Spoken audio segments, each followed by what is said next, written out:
film that I'll be reviewing today is one that I've been wanting to do for quite some time now, and for two really big reasons. One of them being is that it's directed by Mamoru Hosoda, who's well known for such works as The Girl Who Leapt Through Time and Wolf Children. And then there's the second reason, in that it was nominated for a Golden Globe and an Academy Award this year, both for Best Animated Feature. So yeah, the fact that a bunch of old Hollywood farts decided that an anime film that wasn't by Studio Ghibli for once was worth watching, there's gotta be some merit to this film, right? Well, let's find out. So sit back and relax and enjoy today's review on Mirai. Oh, and sorry, Smart Doll fans, but this is not the Mirai you're thinking of. But either way, she is always best girl and best doll. Why, yes, I do own a couple of these lovable, expensive Snuggle-Muffins. Why do you ask? Okay. This is a little. Just go to the synopsis. Yeah, just go.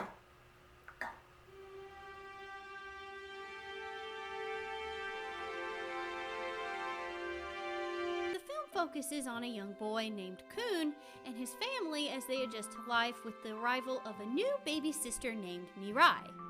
It's not long after this sweet little baby comes home that Kun starts to act out a bit, as well as notice some unusual things happening around his home. Like him suddenly being transported through time into different dimensions and meeting various familiar faces. One of these faces, as it turns out, is an older version of his sister Mirai. How does Kun deal with these changes? What exactly has been causing these jumps?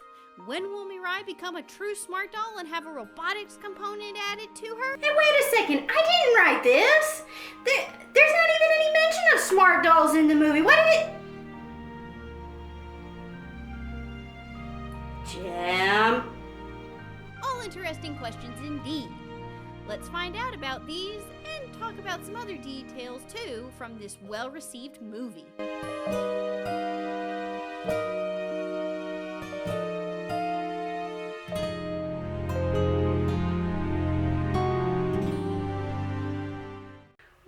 Went into this film, I went into it completely blind. I knew nothing about it. And by the end of it, it was certainly not what I was expecting it to be. And that's a good thing and a bad thing. Overall, I give Mirai an 85. Like I said earlier, this film was not what I thought it was going to be. I thought it was going to be about baby Mirai and Kun learning how to be an older brother. But the reality is that it's not. In all the advertising I saw for the film, heck, everything you see right down to the poster, the one bit that we ever see is of Kun and the older Mirai. But really, we don't see her all that much in the film. She only takes up 3 important scenes and doesn't even show up until 30 minutes into the movie. And of those scenes, I wouldn't even say she was in it for more than 10 minutes. On top of that, the role she plays in the movie is not very well defined, nor is it truly known why or how she's able to travel between dimensions. Yeah, I wouldn't even call these time jumps actual time jumps, only because about half of those scenes take Kun to odd places or have him interact with very unique individuals. In fact, the first of these jumps, he talks to his dog. No joke, it's just a personified version of the family dog. So yeah, even though the film is called Mirai, she's not really the focus. To give this film some credit, though, there is another way that you can look at the title in regards to how it relates to the film, but we'll cover that later. Continuing with the film's focus, it makes it very clear who, or rather what, is the actual focus. And just to put that out there, are we understood? Great. Let's proceed, shall we? As it turns out, the cause of the dimensional jumps is the oak tree in Kun's yard. And while I thought this was a really cool idea and a unique element to the film, though I can't help but feel some Inuyasha vibes when it comes to the whole mystical tree aspect, the film doesn't hide the fact that the tree is what takes center stage. Seriously, you can watch the first couple minutes of this film, and as soon as the first jump happens, you know it's the tree causing all of this. And again, it's kind of deceiving because you go into the film thinking that Mirai is going to be the focus. Honestly, I thought we would expand upon Mirai's growing dominance over the BJD market in Japan, eventually leading to... Hey, wait a minute, where did that come from? There's not even mention of smart dolls in this movie. Again, where did it... Jen, we've talked about this. Honestly, though, I thought most of the jumps were going to be of an older Mirai visiting Kun and her giving him advice on what to do around the younger her, or just how to treat his parents and those around them in this whole new situation that he's in, having a new little sister.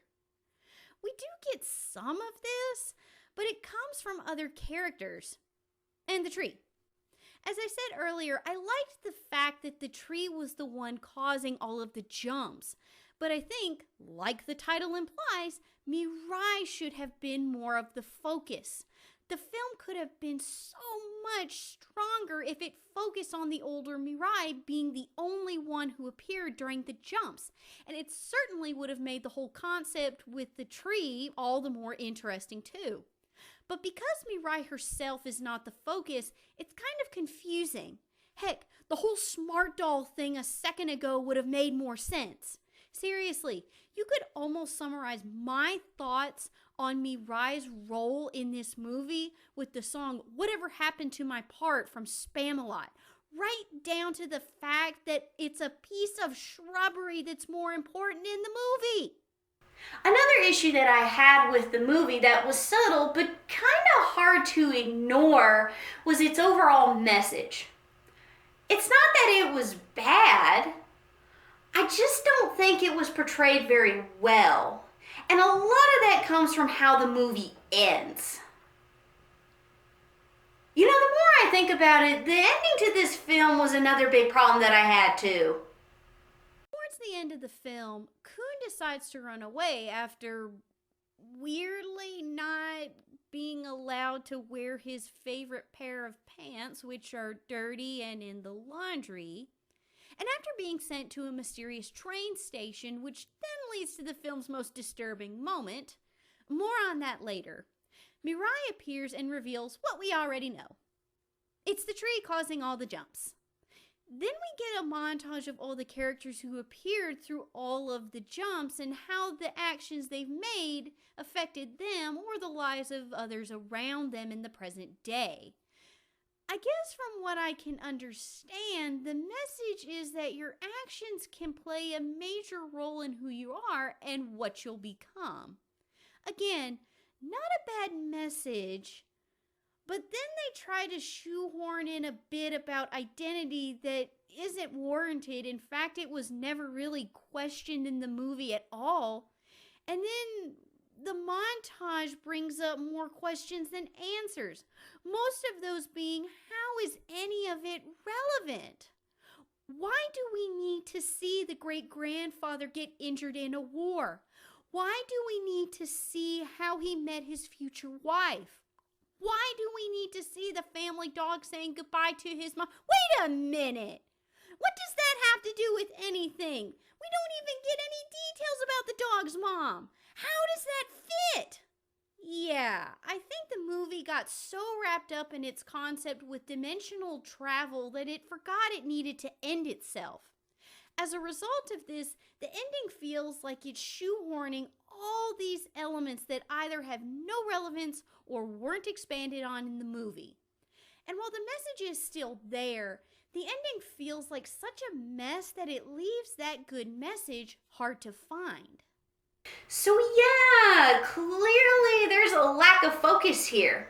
The most important character out of the entire movie is a plant, the message gets lost sometimes, and the ending is a mess. doesn't mean that this was a bad movie. Actually, I think that this is a great movie. No, this is a great family movie, and for quite a few reasons. Remember what I said earlier that there's another way that you can look at the title in regards to the movie itself? Well, If you look up the word Mirai in Japanese, yes, I looked it up, it means future. And given that smart dolls have increased in popularity worldwide, it only makes sense that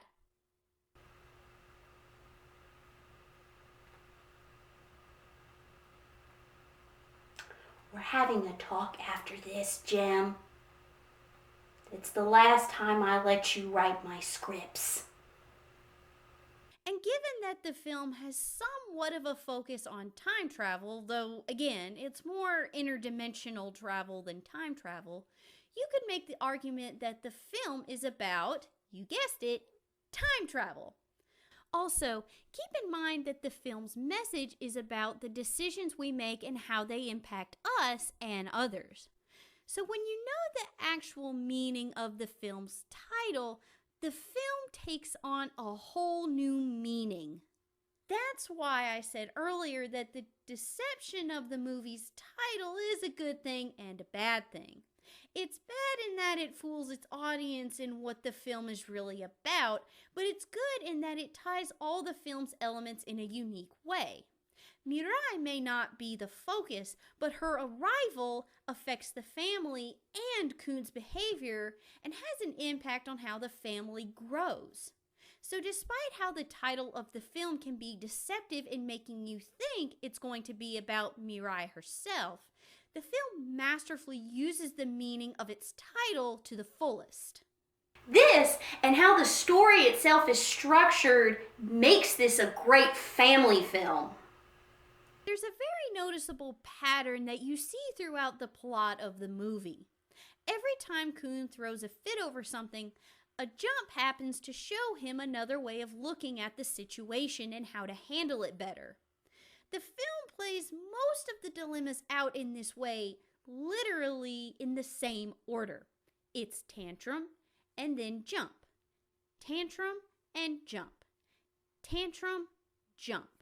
And while some people might find this tedious, I think it's a great way of showing the audience, especially children, that there is an answer, reason, or consequence for Kun's actions. When Kun throws a fit over not getting enough attention from his parents, the family dog steps in to remind him that he received the same treatment after Kun was born. When Kun doesn't want to clean up his toys, he's taken back in time to when his mother was little and shown how making a mess and not taking care of it is not all that worth it. And when Kun gives up on riding a bike because his dad let him try it on his own rather than help him, his great-grandfather appears and shows him trying something on your own, even if it's a little scary, can help you be just a little braver and more willing to try new things. And then there's the last jump at the end of the movie. I don't know what Hosoda was thinking, but this kind of freaked me out a little bit. As I mentioned earlier, Kun decides to run away, again, because he couldn't wear his favorite pair of pants, and ends up at a train station. After being unsure of how to get home, he finds a help desk, which then leads him to a train that's supposed to take him to the Lonely Land. I'm sorry, but I'm convinced that this lonely land that they speak of is hell. Yeah, just take one look, just one good look at this train and tell me you don't think this is a one-way train to the land of eternal damnation. And I'm pretty convinced, too, that it takes a detour through the tunnel in Willy Wonka and the Chocolate Factory. But not before passing by Bald Mountain where Chernobog stares down at you before throwing his loyal servants into a fiery pit. All this for a stupid pair of pants? I get it. There are certain articles of clothing that you like more than others and you just want to wear them every single day, but good Lord, is that warranting sending somebody literally on the rails of a crazy train because they decide to run away over it? That is messed up! I should have mentioned this scene earlier in my downsides of the film. The message about running away is brought across almost too well. And if it's uncomfortable for an adult to sit through, then kids would probably wet themselves over it too. Heck, I think Kun did more than wet himself when he saw this train. Still, and getting back on track here, no pun intended, I like how the film gets its message across by using Kun's tantrums as lessons for him and the audience to think about his actions, even if they're a bit disturbing. And it's this way of storytelling that I'm kinda hoping that Hosoda becomes something of the next Miyazaki. While Mirai is no girl who leapt through time or wolf children, it is a great story that kids and adults can relate to and enjoy. Kids can understand how their actions have an impact on themselves and those around them, and the adults can look back on how they felt going through the same events that Kun and his family are experiencing. The realistic ones, anyway. And I think that's why it's gotten the accolades that it's gotten. It's a film that speaks to kids and adults. So yeah, those Golden Globe and Oscar nods are much deserved, and it makes me hopeful that Hosoda will come out with more heartwarming and touching stories that anyone of any age can enjoy. So there you have it, Mirai. Though not what you expect, it's still a wonderful, wonderful film. Though it tends to get lost in its fantastical elements sometimes, there's still a great story in there about growth and change that's bound to touch anybody's heart. Though just don't mention smart dolls. They will make it about themselves.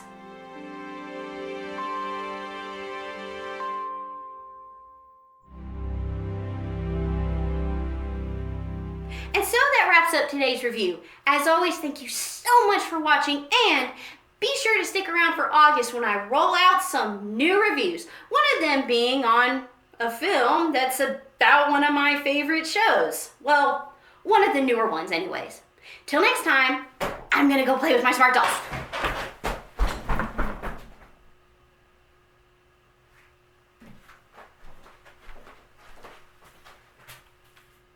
Is it weird for a girl in her mid-20s to openly admit that she still plays with dolls? Nah! To each their own. Till next time, bye!